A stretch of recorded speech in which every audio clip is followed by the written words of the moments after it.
Yes, I use activism covers all of the things that I need to be involved in to create social change. The social change that I am in currently, my lifetime involvement is in LGBTQI stuff. So queer activism is a very big part of me. Feminism is a very big part of me that I started in the 60s. I'm re-energizing some of my opportunities here locally to what I'd like to do is to give every woman a hammer so that we can go around tapping on those glass ceilings. And we're going to be having panel discussions. So again, feminism is a big part of my life. And homeless rights.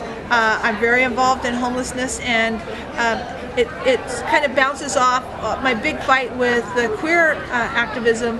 Everybody should have rights, and so it's finding these populations that are suffering, that don't have a voice, and me trying to help give them a voice. Feminism in the 60s was peace, love, and rock and roll.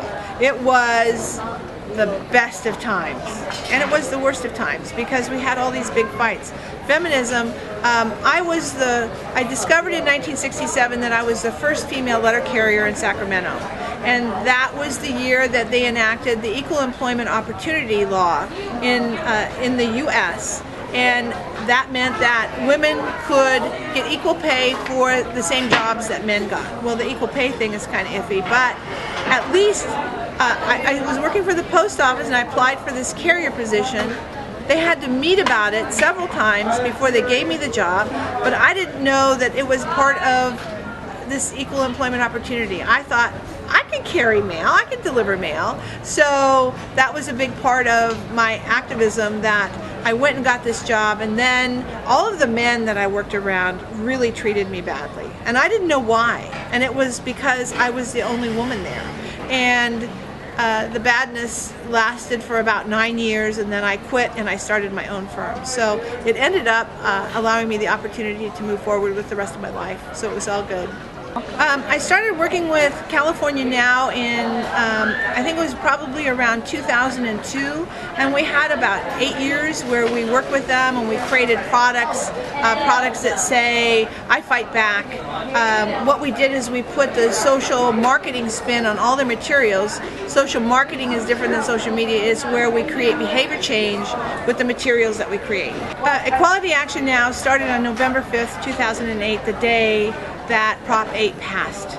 And no one in Sacramento was really doing an organized effort after the Prop 8 passed, so I took it to my office. I own a business called Uptown Studios, and we cried over the loss that we suffered with Prop 8 passing, that we really lost another 4 years at least of equal rights. And after we cried, I said, let's do something. And we brainstormed, this is my staff and we came up with Equality Action Now, and we felt like we could really pose some big changes in Sacramento by having an organized effort to discuss equality for LGBTQI people. Activism for college students, I really believe that there's an activist in everyone, and what they have to do is to hold up a piece of paper with their statement on it. Equal rights for all, and you stand and you protest somewhere.